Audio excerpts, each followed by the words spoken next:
Hello and welcome to my channel. My name is Mika, and on this channel we talk all things love, joy, and a little bit of luxury.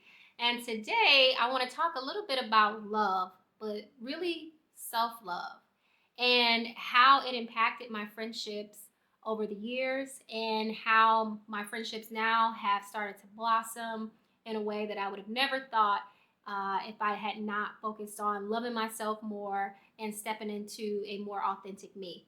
So stick around. I think you'll like what we have to talk about today.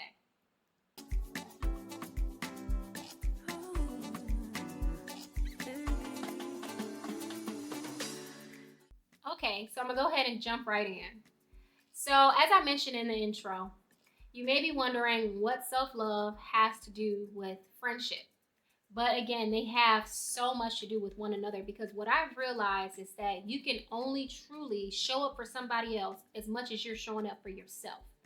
And so that was a journey that I had to take over these past 5 years, was to really step into the version of myself that was authentic and was honest about what was important to me and honest about the fact that I wanted my voice to feel valuable in my friendships as well.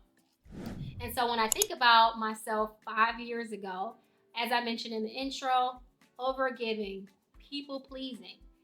And at the end of the day, it was nobody's fault but my own.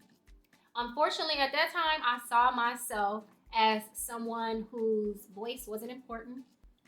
I saw myself as someone who, in order to have relationships, in order to have friendships, in order to just be liked, that I had to, like I mentioned, abandon myself, abandon what was important to me, abandon a lot of different things about myself in order to maintain this relationship. And so some of you might be hearing that now, like, what girl, that is crazy. But there may be some of you on here that was like me at that time that's like, no, girl, that is me.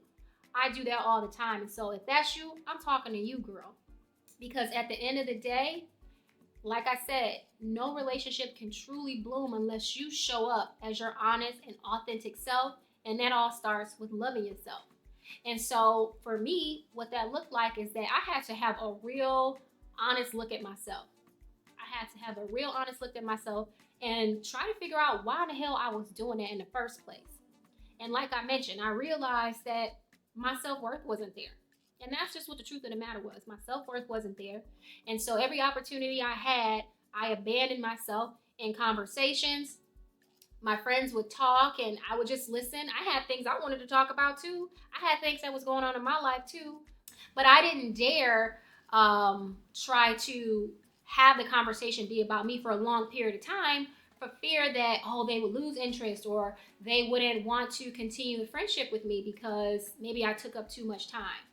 And, unfortunately, that was just my mindset. Now I look at myself and I can't even imagine that, but that's where I was. And, I have great compassion for that version of myself. And that's why I wanted to share this today, because I know there's some people out there that are still in that space and that, maybe they don't even realize that they're doing it. But at the end of the day, for yourself, if you don't feel fulfilled in your relationships, if you don't feel seen in your friendships, you know what that feels like, but you might not know why, in fact, that you're doing it. And so, again, when I started to look at myself and why I was doing it, I realized the truth of the matter was that there was some level of manipulation in that. And what that was that if I can be this version of me, then they will give me the love. They will give me the friendship that I desire. And so that might not seem like bad manipulation, but nonetheless, it's still a desire to do something to get a result from somebody else. And I had to understand that realistically, I don't have to do anything, I don't have to be anything in order to receive love, in order to receive friendship. I get to be me. And that is enough. Period. I am enough. Period. And like I said, it took me a while to get there. And so some of the things that I did along this journey was, number one, self-reflection through journaling. A lot of it was just asking questions to myself in my journal and answering it. Why do I feel this way? Why am I showing up in my friendships like that? And sometimes I would answer it and then I would double down and say, but why am I doing that? But why? A lot of it led me back to childhood stuff where I didn't necessarily feel like what I had to say was important. I had to feel like, or I didn't feel like, that what I had to say was valuable or that I was even valuable. And so I had to kind of go underneath, and that's going to look different for everybody. But I kind of had to go underneath and start asking myself those hard questions, because in order to start moving forward, sometimes you got to go back a little bit to really understand your why. And so once you start to understand that why, then you can start to build on that and start moving forward. And that's exactly what I did. And so after that, I started challenging myself to speak up, share things that was going on with me in my life with my friends. Or the other thing I started doing was creating boundaries in my friendships, which was something I had never done before. I was so afraid of losing the people in my life. I was always afraid of that. And so I wouldn't dare say something that I didn't like, or I wouldn't dare say something about the fact that, hey, let's talk about me sometimes in our conversations. I didn't dare do that because I was so afraid of losing these people. But the fact is, now where I am now, I am afraid of losing me. I will never lose me again. And so I will never abandon myself for the sake of anybody. And so for the people pleasers out there, let me tell you this. You have to be selfish in life, and not in like a negative bad way, because the fact is that if you're a people pleaser, it's going to be real hard for you to swing that pendulum so far to be truly selfish. But that should to some degree be your aim, that you be some level of selfishness in the sense that, hey, what I have to say is important. I'm valuable, and lean into that. Lean into that, because at the end of the day, you are. What you have to say is valuable. You are valuable. You are enough, and you don't have to do anything to be loved, to be liked by anybody. You get to show up as your honest, authentic self. You get to say what you don't like. You get to say what you like and be accepted for that. Now, what you have to be prepared for is that when you start stepping into this version of yourself, that not everybody is going to like it. Some people might push back on it, and that's okay because they get to. But at the same time, you get to stay with yourself and lean in and say, no, this is what works for me, and this is what doesn't work for me. And on my journey, I've lost some people. And it's been not so easy. But at the end of the day, what I found is that whenever you lose something out of your life, God always replaces it with something even more amazing. And that has been the truth for me. Anytime I've chosen myself from a place of love, whoever or whatever I lost has been replaced in a way that literally it's just magical, honestly. And so I encourage you to do the same thing when you have that inkling to be quiet and push your voice down because, oh, I'm going to offend that person, or, oh, I don't want to make them upset with me, or whatever the case may be, whether it's in a friendship, whether it's in a relationship.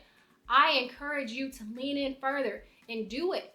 Do it. Stand up for yourself. Create those boundaries. Speak up for yourself. Because again, nobody is going to stand up for you and love you as much as you do. The other part of it is that the more you love yourself, the more you see yourself and allow yourself to be seen, the more you have the ability to not only love and see others, but for them to love and see you. So you ultimately get what you wanted in the first place, which was the love of your friends or family or relationships, whatever the case may be. And so it all starts with you. It starts with that self-love. But you have to be willing to do that work that is really uncomfortable. To be perfectly honest with you, it's very uncomfortable. It's uncomfortable to admit to yourself the things that you've been doing that, a lot of us just like, let's just push that down. I don't want to admit that to myself, let alone to people, honey, let alone to people on YouTube, okay? But I know it's important for me to talk about this because this is a big part of my work. And I just feel so empowered now because I know that in no matter what situation, I'm always going to stand in my truth and be unafraid of losing anything or anybody because I'm going to choose me. I'm going to choose me. So I've built trust with myself, and I trust myself now. That spans into decision making, that spans into, moving forward with goals or whatever the case may be.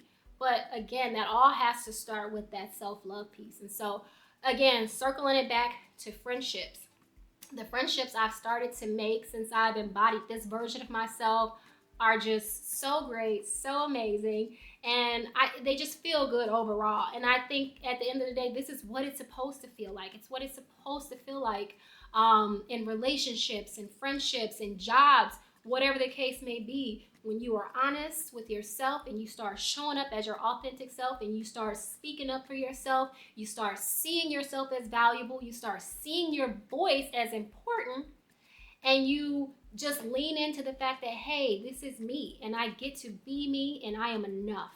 That's when things start to shift in your life. To be honest, that's what happened for me. So I hope that this can be an encouragement for you to start leaning in and looking at yourself and start empowering yourself to speak up and do all of these things, because honestly, your life will change for the better. That's pretty much all I have for you today. Again, I hope you found value in it. If you did, be sure to like, comment, and subscribe. And I'll see you in the next one. Bye.